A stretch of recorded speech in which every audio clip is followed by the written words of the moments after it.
Di kesempatan ini saya ingin menyampaikan, jangan sekali-kali kalian memberikan sedikit tanda tangan kepada siapapun, karena tanahmu lebih berharga daripada nyawamu. Lebih bagus Anda mengorbankan nyawa daripada tanahmu yang hilang, karena ada generasi yang datang dari belakangmu. Ada anak cucumu yang akan menikmati tanah dan wilayah adat itu, bukan cuma dirimu. Jadi saya mewakili seluruh perempuan Lembah Griminawa, bahkan perempuan Papua. Saya meminta kepada pemerintah Republik Indonesia untuk mencabut seluruh izin perusahaan sawit ataupun perusahaan tambang yang ada di tanah Papua yang keluar tanpa izin dari masyarakat adat. Tolong dicabut izinnya.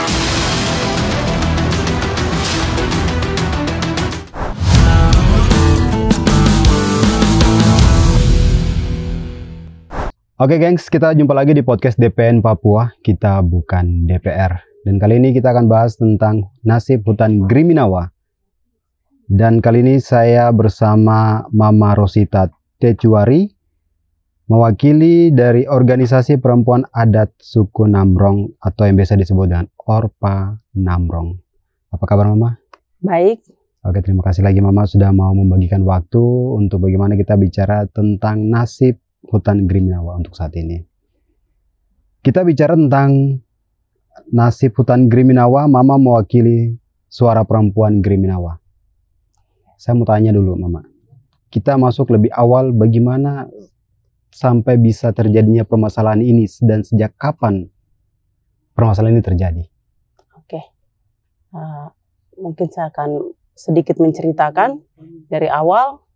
Saya lebih awal akan memperkenalkan diri saya. Tadi sudah diperkenalkan, tapi saya akan lebih jelas. Saya perwakilan dari organisasi perempuan adat suku Namrong. Saya sendiri adalah ketua organisasi perempuan adat suku Namrong itu sendiri.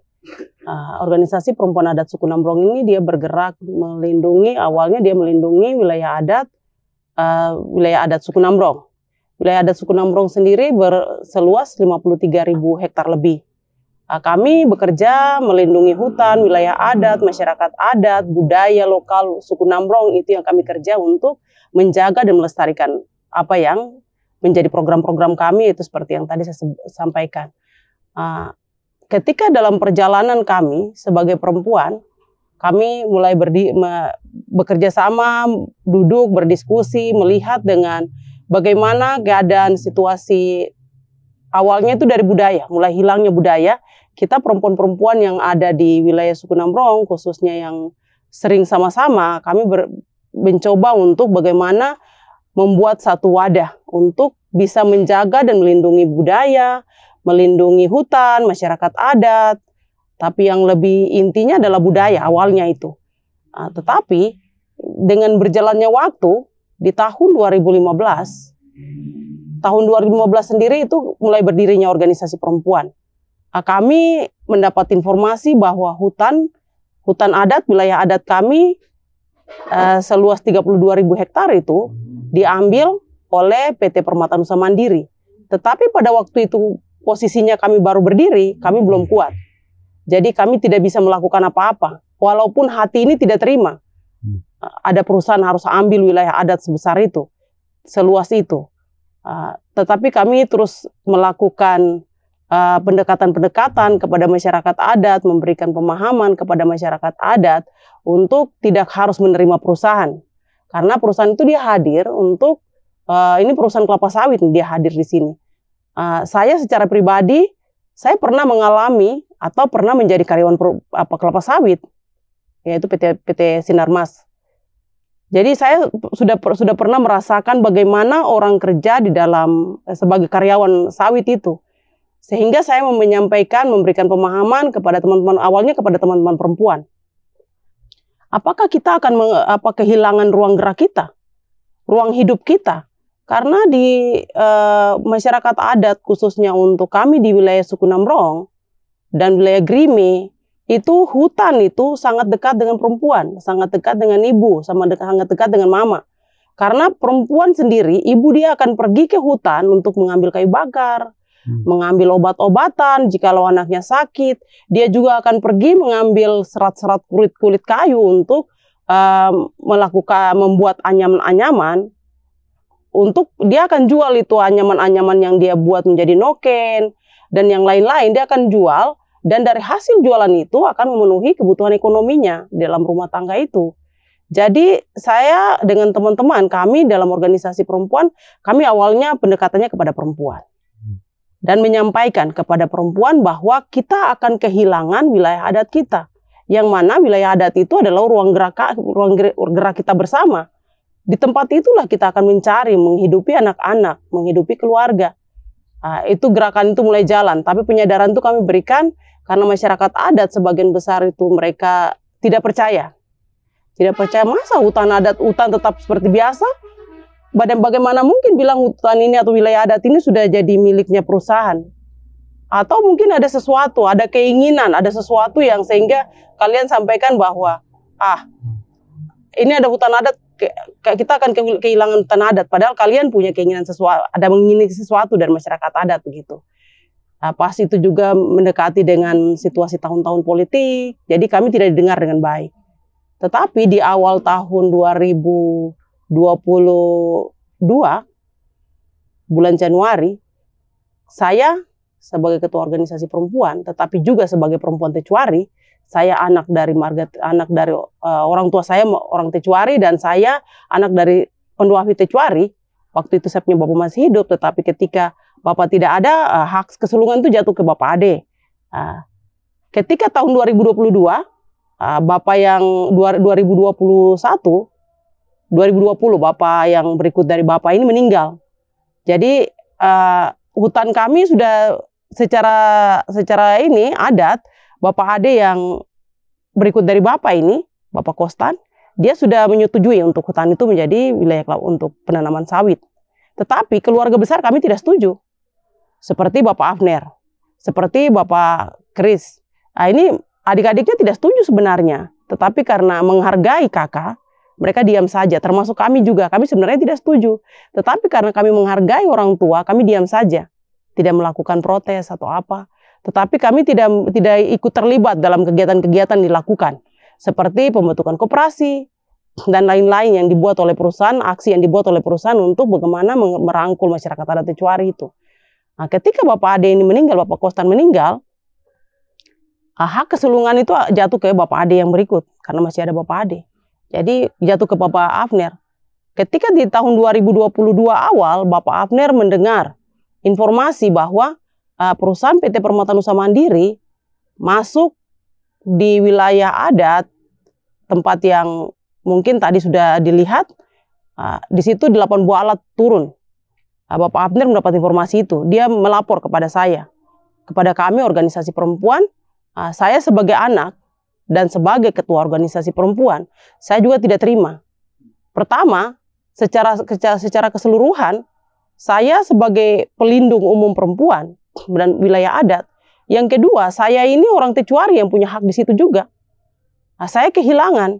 Jadi saya terima penyampaian dari Bapak Afner, saya sampaikan kepada beliau, kalau memang betul itu wilayah adat itu kita harus selamatkan, mari kita sama-sama. Kita sama-sama terus berjuang untuk ambil kembali, merebut kembali wilayah adat itu. Karena wilayah adat itu, wilayah adat yang ada itu wilayah adat bagi kami marga Tecuari ini, itu wilayah adat hutan satunya terakhir bagi kami. Kami tidak punya hutan lagi, kami tidak punya wilayah adat lagi, walaupun mungkin ada wilayah adat yang lain, tetapi itu wilayah adat yang bagi kami itu yang terakhir. Dan harus dijaga, dilindungi untuk generasi yang akan datang. Sehingga kami mulai melakukan aksi, menyampaikan, awalnya kita mulai dengan melakukan konsolidasi. Kita melakukan konsolidasi itu, contoh, saya memberikan tanggung jawab kepada teman-teman organisasi perempuan. Kami sendiri, organisasi perempuan ini, kami punya 23 anggota, tetapi semua itu orang-orang tua, orang-orang mama yang sudah tua, tidak bisa kita paksakan. Mungkin yang seusia dengan saya itu cuma 6 orang. Jadi saya memberikan tanggung jawab. Satu orang seperti saya, contoh seperti saya harus bisa menangkan saya punya keluarga. Dan juga dengan beberapa anggota yang lain harus bisa menangkan. Artinya memberikan pemahaman kepada keluarga, keluarga paham betul, dan mereka itu harus ikut gabung dengan kita untuk memprotes aksi dari perusahaan yang mana akan menghabisi hutan kita. Sehingga itu berhasil, kita mendapat 100 suara. Kita melakukan aksi protes, membuat pernyataan sikap bahwa kami masyarakat adat wilayah Griminawa menolak kehadiran PT Permata Nusa Mandiri. 100 suara ini dari mana, Mama? Ini dari masih di Nambrong, wilayah adat Nambrong. Tetapi itu yang paling banyak itu dari Kampung Benyom, Kampung Bunyom, Kampung Repang Muaib, terus dari Kampung Limbok Rangsari. Itu ada 4 kampung dengan Kampung Singgri. Jadi ada 5 kampung. 5 kampung ini yang masuk dalam kita karena waktunya terbatas, kita bekerja dengan cepat. Saya bilang yang penting ada perwakilan sekitar 50 atau lebih dari 50 kita pergi ke pemerintah untuk menyampaikan kalau ini bukti. Bukan kami bicara sendiri, tetapi ada masyarakat adat yang tidak setuju. 100 orang atau 50 orang ini mewakili seluruh masyarakat adat di wilayah di Lembah Griminawa ini. Sehingga pada tanggal 7 Maret 2022 kami membawa membawa suara ini ke Bupati Jayapura, Bapak Matius Saweto. Tapi pada waktu itu kami tidak diterima dengan baik, tapi ada stafnya yang menerima kami dan menyampaikan beliau akan menghubungkan kami dengan Bupati Jayapura. Itu yang bisa saya sampaikan perjalanan, terus kami bagaimana kami melakukan aksi untuk memprotes perusahaan, dan sejak kapan perusahaan itu hadir. Sebenarnya perusahaan itu sudah hadir sejak 2011. Sudah ada sejak 2011, dia berjalan sampai 2022, baru kami melakukan aksi. Seperti begitu. Yang 100 suara ini dari suara mama-mama di Griminawa juga, yang tadi Mama ada sebut semua itu? Iya. Itu bukan cuma mama saja, tidak cuma suara perempuan, tapi ada suara laki-laki. Ada suara pemuda dan suara anak-anak di dalam situ. Jadi kita tidak, anak-anak kita tidak di bawah dari 15 tahun. Tetapi kita batasannya 15 tahun. 15 tahun, 16 tahun sampai ke pemuda. Itu pada bulan April 2022? Iya. Itu kita mulai jalan bulan Februari, Maret. Februari-Maret kita memberikan pemahaman. Kita tidak langsung, cepat tanda tangan ini atau ini, tidak. Kita memberikan pemahaman dulu. Pengertian kepada mereka nih. Kepada mereka, ketika mereka mengerti, oke, sudah hari ini kalau memang rasa bagaimana, tapi kita titip pesan dalam rumah. Nanti kalau malam atau sore, semua kumpul, keluarga kumpul, tolong sampaikan ini ke anak-anak, tolong sampaikan ke suami. Kalau hal ini diterima, kami nanti datang kembali untuk ini sebagai tanda bahwa kita betul-betul memprotes. Kita harus isi bukti bahwa saya nama ini beralamatkan di sini dan saya protes dengan kehadiran PT Permata Nusa Mandiri. Dan itu kita dapat 100 orang. Sehingga pada tanggal 7 Maret 2022 kami organisasi perempuan adat, Dewan Adat Suku Nambrong, bersama dengan masyarakat adat, kami pergi mengantar itu ke Bupati Jayapura. Pada saat Mama dengan semua perwakilan suara Griminawa bertemu sama Bapak Bupati, dan akhirnya Bapak tolak, ada alasan tidak? Alasannya kenapa tidak ingin bertemu sama suara perempuan dari Griminawa? Pada waktu itu pas bertepatan dengan pelantikan kepala-kepala kampung. Pada waktu di Kampung Warombaim kalau tidak salah. Itu ada 5 kepala kampung atau 6 kepala kampung yang dilantik. Bertepatan dengan itu sehingga beliau tidak sempat bertemu. Tetapi menurut saya, menurut pribadi saya, dan menurut saya sebagai organisasi perempuan, saya tidak menerima tindakan dari Bupati. Karena kami sudah ada di situ, setidaknya ada luangan waktu sedikit saja 5 menit. Menyampaikan atau menerima aspirasi kami dulu. Karena yang nanti pergi ke pelantikan itu kan Bapak Bupati yang punya wewenang. Dia bisa juga menunda waktu mungkin 5-10 menit. Kenapa dia tidak menemui kami? Dan hal itu terjadi berulang-ulang sampai beliau turun dari masa jabatannya.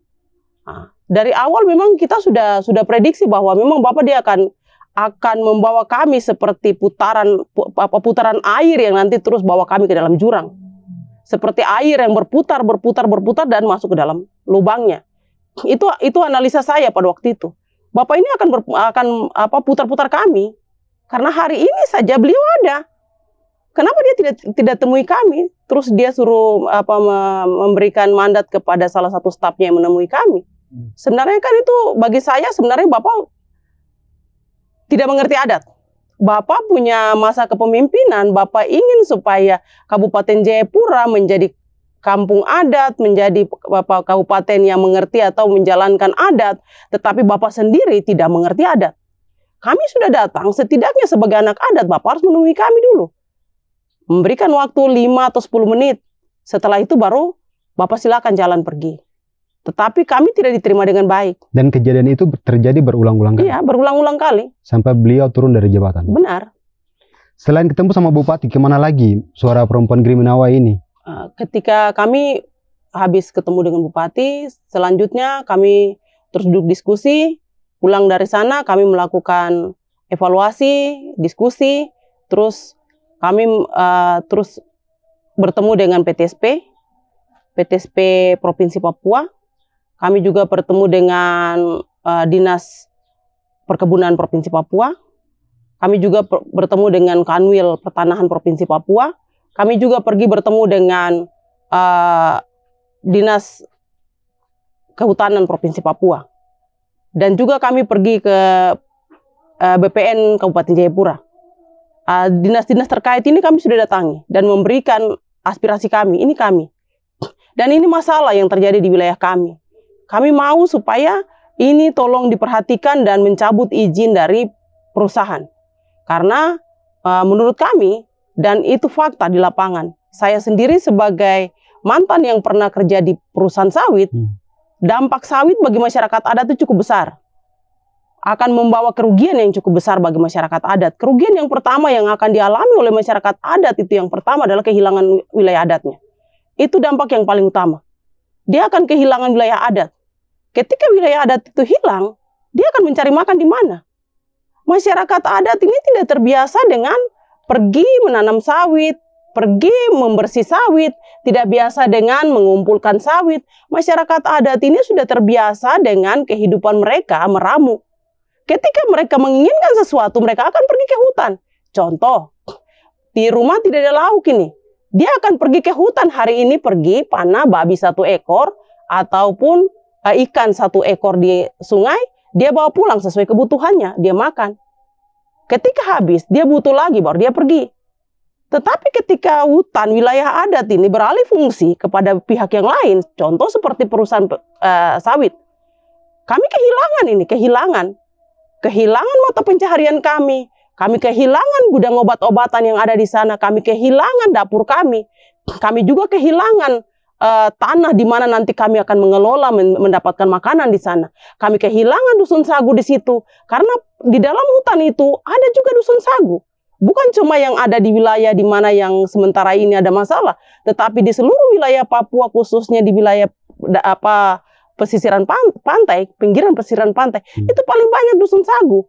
Ketika hutan itu dirampas, bukan satu hal yang kami merasa kehilangan, hilang dari situ. Termasuk dusun sagu. Kami masyarakat adat Papua pada umumnya itu hidup bergantung pada sagu itu. Kami akan tokok sagu, pergi panah babi 1 ekor atau pergi ambil ikan 1 ekor, kami bikin papeda, kami bakar sagu, makan dengan itu. Bagaimana mungkin ketika sagu itu jatuh ditanam dengan sawit, apakah kami pergi ambil pohon sawit, ambil buah sawit, kami makan?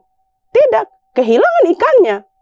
Yang sebenarnya ikan itu bisa kami makan, hilang. Karena diganti, tempatnya sudah diganti.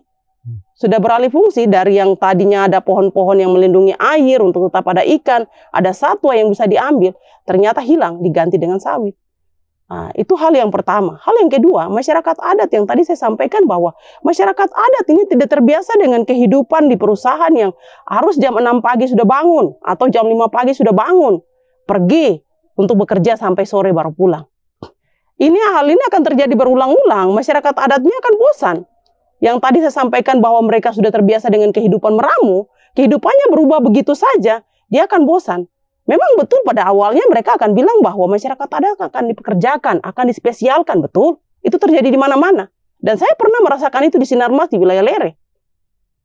Masyarakat adat dipekerjakan, dikasih 1 jabatan seperti mandor, atau mungkin dikasih sebagai apa begitu.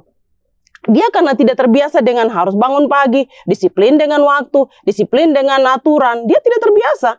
Masyarakat adat tidak terbiasa nih. Dia cuma tahu pergi ambil makan, potong sagu, pergi ambil daging, pergi panah babi, atau pergi ambil ikan, habis dulu baru dia pergi cari lagi. Karena itu yang dimandatkan oleh orang tua, tidak boleh menghabisi, harus ada yang tersisa. supaya besok kalian masih bisa ambil lagi. Tetapi kalau dengan kehidupan yang aturan yang baru yang dibuat oleh perusahaan, harus bangun pagi, harus kerjanya seperti begini, harus begitu. Lama-lama dia bosan, dia pergi, kasih tinggal perusahaan. Terus sekarang pertanyaan ini, dia kemana lagi? Dia akan kemana? Jadi penganggur, jadi pemabuk, jadi pencuri, atau dia pergi memperkosa istri orang, atau dia pergi jalan dengan suami orang. Karena kekurangan di dalam rumah, dia harus kemana? Yang dulunya dia pergi ke hutan ambil serat kulit kayu, dia membuat noken, jual, hasilnya dia akan menghidupi keluarga. Sekarang kehilangan. Suaminya dia pergi ambil sagu, pergi cari lauk pauk seperti ikan atau daging babi. Ketika hutan tidak ada, mungkin dia akan jadi pencuri, pergi mencuri lagi di situ. Akhirnya pencuri, kita bilang mungkin secara kasar juga banyak orang yang jalan jadi pemabuk, anak-anak muda mabuk, ada juga yang ganja. Ini karena apa? Wilayah adat, hutan adat itu hilang, diganti dengan sesuatu yang baru yang sebenarnya tidak akrab dengan mereka. Seperti begitu. Mama tadi ada singgung sedikit masalah hutan adat. Sebenarnya siapa pemilik asli hak wilayah adat hutan sawit untuk saat ini? Kalau hutan sawit, sebenarnya saya rasa itu bukan haknya masyarakat adat. Kalau dia masih hutan, kan ada hutan sawit. Kalau dia hutan, itu milik masyarakat adat. Milik masyarakat adat yang sebelumnya, kalau milik masyarakat adat yang sah itu, dia belum pindah alih. Seperti dia memberikan masyarakat adat Marga Tecuari, contoh. Marga Tecuari memberikan surat pelepasan kepada PT Permata Nusa Mandiri. Sebelum dari dia memberikan pelepasan bahwa itu hak milik dari masyarakat adat. Tanah itu, wilayah adat itu milik masyarakat adat. Tetapi ketika tanda tangan sedikit dari Iram, dia kasih tanda tangan, pergi beralih kepada PT Permata Nusa Mandiri, menurut saya tanah itu bukan milik masyarakat adat lagi. Dia sudah menjadi milik dari perusahaan PT Permata Nusa Mandiri ataupun pemerintah Kabupaten Jayapura ataupun pemerintah Republik Indonesia. Kami masyarakat adat kehilangan. Kami ditipu selama ini. Tidak ada satu perusahaan datang memberikan penjelasan, memberikan pemahaman, sosialisasi kepada masyarakat adat. Contoh, PT Permata Nusa Mandiri. Kalau kau sebagai perusahaan yang baik, kau datang kepada masyarakat adat, mengumpulkan marga-marga yang terkait dengan hutan itu, wilayah adat itu. Mengumpulkan kami semua. Karena itu bukan cuma laki-laki yang ada di situ. Tuhan menciptakan manusia bukan cuma laki-laki, ada perempuan juga di situ. Ada anak-anak, ada orang tua. Panggil semua, diundang semua, datang di dalam rumah adat, duduk berdiskusi dan memberikan pemahaman kepada masyarakat adat. Ini tanah kalian loh, akan kami ambil. Selama ini mereka memanipulasi dengan kata tanah itu dipakai selama 35 tahun. Saya tidak setuju. Seharusnya kalau perusahaan yang baik, dia harus memberikan penjelasan seperinci mungkin kepada masyarakat adat. Ketika masyarakat adat itu mengerti, kalau masyarakat adat mau kasih, ya kau terima dengan sukarela. Kalau tidak, kau juga harus terima dengan sukarela. Karena apa? Itu hak seutuhnya adalah masyarakat adat, tanah itu, wilayah adat itu. Selama ini terjadi manipulasi. Masyarakat adat tidak semua dikumpulkan, cuma beberapa orang. Yang diambil tempatnya ada di warung, tempatnya ada di hotel, mereka berdiskusi. Yang sebenarnya, kalau sebagai anak adat yang baik, harus duduk di dalam pondok adat, atau para adat. Duduk di situ, berbicara, mengambil sebuah keputusan, ada di situ. Bukan di warung, makan. Bukan di hotel. Itu bukan tempatnya anak adat. Anak adat, tempat dari anak adat ada di pondok adat. Sebagai anak adat yang baik, yang mengerti adat, duduk di pondok adat, mengambil sebuah keputusan di dalam pondok adat. Kalau itu di luar, di warung, di pinggiran jalan, itu bukan anak adat dan itu keputusan yang tidak sah menurut saya. Jadi hutan adat itu milik masyarakat adat. Tapi kalau hutan sawit, tadi saya sudah sampaikan, ketika jangankan dia menanam sawit, ini supaya masyarakat mengerti. Jangankan dia menanam sawit, dia sebelum menanam sawit, sudah ada tanda tangan dari Iram ini, atau Ondo Afi, kepala marga, sudah memberikan tanda tangan, tanah itu dengan sendirinya sudah beralih kepada orang lain. Apalagi sudah keluar HGU. Kami masyarakat adat sebenarnya tidak punya hak apa-apa. Sudah tidak punya hak apa-apa. saya juga ingin menyampaikan kepada seluruh masyarakat adat Papua. Di kesempatan ini saya ingin menyampaikan, jangan sekali-kali kalian memberikan sedikit tanda tangan kepada siapapun. Karena tanahmu lebih berharga daripada nyawamu. Lebih bagus Anda mengorbankan nyawa daripada tanahmu yang hilang. Karena ada generasi yang datang dari belakangmu. Ada anak cucumu yang akan menikmati tanah dan wilayah adat itu, bukan cuma dirimu. Jadi tanah itu ketika tanda tanganmu yang kecil itu keluar, tanah itu akan habis. Akan habis, akan hilang. Kita akan ditipu dengan 35 tahun kami pakai, kami akan kembalikan. Sementara ini kami pakai dulu, tidak. Apalagi sudah ditanam sawit. Itu bukan tanah masyarakat adat, hutan sawit. Hutan sawit itu sudah jadi milik perusahaan PT Permata Nusa Mandiri. Dan selanjutnya 35 tahun ketika perusahaan manapun, perusahaan sawit ataupun perusahaan apa, dia habis masa kontrak, itu bukan kontrak dengan kami masyarakat adat, tetapi dia kontrak dengan pemerintah. Entah itu kabupaten ataupun pemerintah pusat. Jadi sebenarnya kami sudah tidak punya hak apa-apa. Ketika tanda tangan sepanggal itu masuk di atas kertas, sudah wilayah adat, tanah adat hilang waktu itu. Itu menurut saya, dan ini harus dipahami oleh semua masyarakat adat Papua.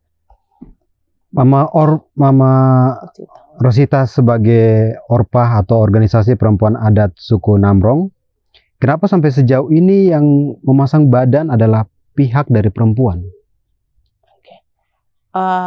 Kenapa sampai perempuan yang berdiri di depan untuk melindungi wilayah adat, melindungi budaya dan melindungi yang lain, terlebih wilayah adat. Mungkin saya harus terbuka kepada umum. Tanah ini, wilayah ini khusus untuk wilayah Grimi dan kembali lagi khusus di wilayah suku Namrong. Kami adalah daerah operasi militer pada zaman Orde Baru. Laki-laki lagi tegang, takut, trauma yang berkepanjangan sampai hari ini. Saya berterima kasih karena ada pertanyaan itu. Karena apa? Trauma ini sebenarnya pemerintah harus melihat trauma yang panjang ini. Pemerintah harus mengobati trauma ini, trauma masyarakat adat. Kami sudah tidak ada OPM loh. Terus kenapa pemerintah tidak perhatikan kami? Malah tanah kami yang mau dirampas. Seharusnya kewajiban dari pemerintah adalah menghapus trauma masa lalu. Ini trauma berkepanjangan. Pada waktu itu, di zaman Orde Baru, daerah ini masuk dalam daerah operasi militer besar-besaran. Setiap kampung ada 2 atau 3 pos militer di situ. Orang mau pergi ke kebun, harus pakai surat jalan. Ke kebun ini harus pakai surat jalan. Dia harus memberitahu kemana dia pergi, apa yang dia lakukan, dengan siapa, jam berapa dia pulang. Itu harus dicatat semua dan dikawal. Ini menjadi trauma. Walaupun hari ini tidak terjadi yang seperti begitu. Kalau hari ini ada yang mendengarkan atau besok ada yang mendengarkan penyampaian dari saya, nanti ada penyampaian begini, hari ini kan tidak. Betul, itu tidak. Tapi ini trauma. Sehingga hari ini, kenapa sampai perempuan yang berdiri di depan, laki-laki masih ada dengan trauma. Ketika laki-laki berdiri untuk melindungi wilayah adatnya, dia akan disebut sebagai, oh ini kalian ini separatis. Kalian ini pengacau keamanan. Kalian sudah ada label-label yang disiapkan untuk dipakai kepada bapak-bapak atau laki-laki. Sehingga kami berdiri. Oke, kalau kalian merasa laki-laki itu sebagai separatis, kalian merasa bahwa laki-laki itu sebagai pengacau keamanan, kami yang berdiri. Melindungi saudara laki-laki kami, melindungi orang tua kami, melindungi anak laki-laki kami. Kalau kalian merasa mereka itu seperti begitu, padahal sebenarnya mereka bukan sebagai orang yang dikasih label itu. Mereka ingin melindungi wilayah adat mereka. Mereka ingin melindungi budaya mereka. Mereka ingin melindungi tanah adat mereka. Karena label-label yang sudah disiapkan oleh pemerintah yang akan dipakai untuk mencap si laki-laki, sehingga mereka ini tidak berani. Bukan mereka tidak berani sebenarnya, tetapi mereka masih ada trauma yang berkepanjangan. Trauma itu yang sementara hari ini masih ada itu bukan, mereka adalah saksi-saksi hidup yang terjadi. Kisah yang terjadi itu mereka adalah saksi hidup, bahkan mereka adalah korban juga. Jadi hari ini dengan masalah yang seperti begitu, mereka takut. Jangan sampai nanti kami seperti begini, seperti begitu, ada cap begini, ada cap begitu, ada label begini, ada label begitu yang diberikan oleh pemerintah kepada kami. Sehingga kami perempuan berdiri tadi itu untuk melindungi wilayah adat, tanah adat milik dari saudara laki-laki, milik dari anak. Mama Rosita mewakili organisasi perempuan adat suku Nambrong. Apa yang Mama Rosita inginkan untuk saat ini dengan masuknya PT Permata Nusa Mandiri di Griminawa? Yang saya mewakili seluruh perempuan adat di Lembah Griminawa, yang saya inginkan pertama untuk PT Permata Nusa Mandiri. Saya inginkan adalah PT Permata Nusa Mandiri segera mengangkat kaki dari sini. Pemerintah Kabupaten Jayapura, Provinsi Papua, pemerintah Republik Indonesia harus mendengar masyarakat adat. Karena negara berdiri, negara terbentuk karena ada masyarakat. Negara ini berdiri di atas pundak masyarakat adat. Negara berdiri karena perjuangan masyarakat adat. Negara tidak bisa berdiri, tidak ada satu negara berdiri tanpa perjuangan dari masyarakat. Negara berdiri berdasarkan perjuangan masyarakat. Ketika negara Republik Indonesia berjuang melawan penjajahan, itu bukan pemerintah yang berdiri, tetapi yang berdiri adalah masyarakat. Yang berdiri menjaga wilayah adat mereka masing-masing, mengusir penjajahan dari muka bumi, dari tanah Indonesia, baru pemerintah itu berdiri, bahwa kami ada pemerintah, terbentuklah pemerintah. Pemerintah belum ada, masyarakat sudah ada. Masyarakatlah yang melindungi wilayah adat, masyarakatlah adatlah yang bersatu, bersama-sama mengusir penjajahan dari atas bumi tercinta kita ini Indonesia. Jadi saya mewakili seluruh perempuan Lembah Griminawa, bahkan perempuan Papua. Saya meminta kepada pemerintah Republik Indonesia untuk mencabut seluruh izin perusahaan sawit ataupun perusahaan tambang yang ada di tanah Papua yang keluar tanpa izin dari masyarakat adat, tolong dicabut izinnya. Khusus untuk PT Permata Nusa Mandiri, pemerintah Kabupaten Jayapura, pemerintah Provinsi Papua, pemerintah Republik Indonesia segera mencabut izin PT Permata Nusa Mandiri, terlebih khusus HGU-nya harus dicabut. Saya sering menyampaikan ini kepada media, saya sering menyampaikan ini kepada pihak pemerintah. Jikalau saya bertemu dengan mereka, mereka sering mengatakan begini, itu ada pihak-pihak yang nanti mencabut. Tetapi hari ini saya minta kepada Presiden Republik Indonesia untuk segera mencabut izin PT Permata Nusa Mandiri dan mencabut seluruh izin perusahaan sawit yang ada di wilayah Papua yang belum melakukan kerja, tolong dicabut. Kalau Bapak Presiden sebagai anak adat, Bapak Presiden harus mencabut, mendengarkan suara masyarakat adat untuk mencabut. Khusus untuk PT Permata Nusa Mandiri, izinnya harus dicabut. PT Permata Nusa Mandiri, perusahaan yang nakal, perusahaan yang tidak pernah mendengarkan aspirasi masyarakat adat. Jangankan kami masyarakat, onduapinya pun tidak dihargai, iramnya tidak dihargai. Bagaimana kami yang masyarakat kecil bisa dihargai? Iramnya saja, onduapinya saja, minta untuk datang berdiskusi, dia tidak pernah memberikan waktu untuk bertemu dengan pemimpin adat. Apalagi masyarakat kami, masyarakat yang kecil. Jadi saya meminta kepada pemerintah untuk segera mencabut izin dari PT Permata Nusa Mandiri. Oke Mama. Dan sampai saat ini perjuangan dari Mama Rosita Tecuari mewakili organisasi perempuan adat suku Nambrong memang sangat panjang sekali Mama. Dan sampai saat ini juga perjuangan juga dari Bapak Abner Tecuari sebagai Ondowafi suku dari Binyom juga sampai saat ini memang lagi perjuangkan juga bagaimana mengambil juga hak milik sama hak pakai. Tadi Bapak Ondo juga sempat sampaikan juga. Itu juga lagi diperjuangkan juga ya. Oke. Kalau tadi menyampaikan hak milik hak pakai, ini sebenarnya masalah dasar. Ini masalah dasar. Kenapa sampai kalau kita dalam penyampaian saya bersama dengan teman-teman dan Dewan Adat Suku Nambrong, kami melakukan konsolidasi, memberikan sosialisasi kepada masyarakat. Mereka kembali bilang, kenapa orang Tecuari kasih masuk perusahaan? Pintu masuk dari perusahaan dari Tecuari. Ini tadi penyampaian pertanyaan atau penyampaian tadi. Ada hak dasar, ada hak pakai. Ini hak dasar tidak dihargai oleh hak pakai. Hak dasar disepelekan oleh hak pakai. Di sini yang menjadi hak dasar, masalah yang tadi harus kenapa sampai perusahaan pintu masuk tadi yang saya sampaikan, Tecuari menjadi pintu masuknya perusahaan.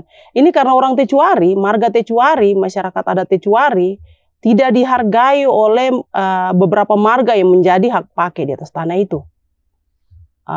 Di tanah yang sekarang sudah ada HGU-nya, itu di antara Sungai Muaib dan Sungai Sarmuai. Tempat ini ada hak pakai, ada hak dasar. Yang punya hak dasar adalah Tecuari. Di atas itu ada hak pakai ada Waisimon, ada Demotekai. Beberapa marga yang ada di atas itu tidak menghargai orang Tecuari, tidak menghargai marga Tecuari. Sehingga marga Tecuari mengambil keputusan, mengambil pilihan, kalian tidak menghargai, jadi itu tempat kasih sudah ke perusahaan.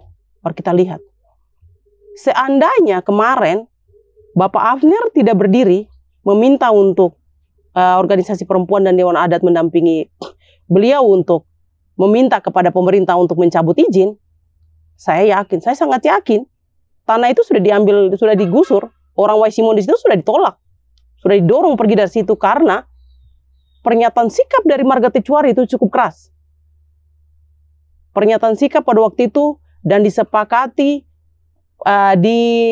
disetujui dari beberapa marga bahwa itu hak dasar adalah Tecuari, termasuk Waisimon sendiri sudah tanda tangan bahwa hak dasarnya adalah marga Tecuari. Kalau kemarin Bapak Afner tidak mengambil satu kebijakan untuk melapor ke kami, terus mengangkat masalah ini, saya yakin, sangat yakin, perusahaan tidak akan lihat orang Waisimon, marga Waisimon. Yang hari ini Waisimon sudah mendapatkan izin hutan adat dari Menteri Kehutanan. Sebenarnya sebagai anak Tecuari saya tidak setuju. Waisimon harus datang kepada orang Tecuari dulu, menghargai orang Tecuari, harus tahu kenapa itu perusahaan bisa masuk, dasarnya ada di mana. Ini karena hak pakai tidak menghargai hak dasar, sehingga hak dasar berpikir bahwa daripada begini begitu kita kasih saja sama orang lain, supaya kita lihat siapa yang sebenarnya orang yang punya hak yang sebenarnya di situ. Jadi seperti tadi saya sampaikan, kalau Bapak Afner tidak angkat suara, berarti perusahaan sudah membebak belur itu hutan habis. Sampai orang Waisimon yang ada di atas tempat itu sudah, karena ada kampung Yenggu ada di situ. Bukan mungkin lagi, mungkin sudah habis lah. Karena baru berapa hari saja kita mulai angkat suara dari tanggal 8 Februari, kita sudah mulai jalan konsolidasi, sosialisasi. Itu sudah baru beberapa hari saja, 1 minggu atau 2 minggu. Hutan sebesar 7.000 hektar sudah habis. Coba kalau kita tidak angkat suara, Bapak Afner diam-diam saja, berarti hutan sudah habis. Yang tadinya itu HGU 18.000 hektar itu mungkin sudah habis. Sampai dengan izin yang diperoleh oleh PT Permata Nusa Mandiri 32.920 hektar itu mungkin sudah habis juga. Atau mungkin HGU-nya habis dulu baru dia mengurus HGU izin-izin baru lagi. Di kesempatan ini saya mungkin ingin menyampaikan khususnya kepada masyarakat adat di wilayah Suku Nambrong, wilayah Grime, khusus untuk wilayah adat kita 32.000 hektar ini. Mungkin pertama kita bisa lihat, kita bisa menyalahkan marga Tecuari. Karena kami adalah pintu masuk dari perusahaan. Tapi kembali, kita harus berterima kasih karena dari marga Tecuari, masalah ini bisa keluar. Semua orang yang ada di sini bisa tahu bahwa ternyata saya punya tanah juga, masuk dalam izin. Oh ternyata saya punya tanah juga, kami punya tanah juga. Itu dari Bapak Afner bisa melapor. Kalau Bapak Afner tidak melapor, kita tidak mencari data, kita juga tidak kuat. Sehingga tanah kita bisa hilang begitu saja. Jadi saya punya harapan bahwa harapan saya sebagai ketua organisasi, mari marga Tecuari dan marga Waisimon dan Demotekai duduklah baik-baik. Dan kita ini bukan orang lain sebenarnya. Mari kita duduk baik-baik, kita bicara. Kalau kita ingin supaya tempat kita, wilayah adat kita tetap menjadi wilayah adat, berarti mari kita duduk sama-sama sebagai keluarga dan membahas, berbicara supaya luka yang ada di orang Tecuari itu bisa diobati, sembuh, kita bergandengan tangan, sama-sama mengusir PT Permata Nusa Mandiri.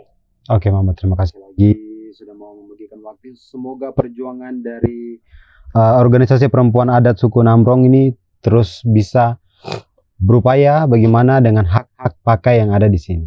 Oke, terima kasih lagi Mama. Kasih. Oke, mungkin cukup sekian podcast kami dengan Mama Rosita Tecuari dari organisasi Perempuan Adat Suku Nambrong yang memperjuangkan bagaimana nasib hutan Griminawa. Oke, sampai jumpa.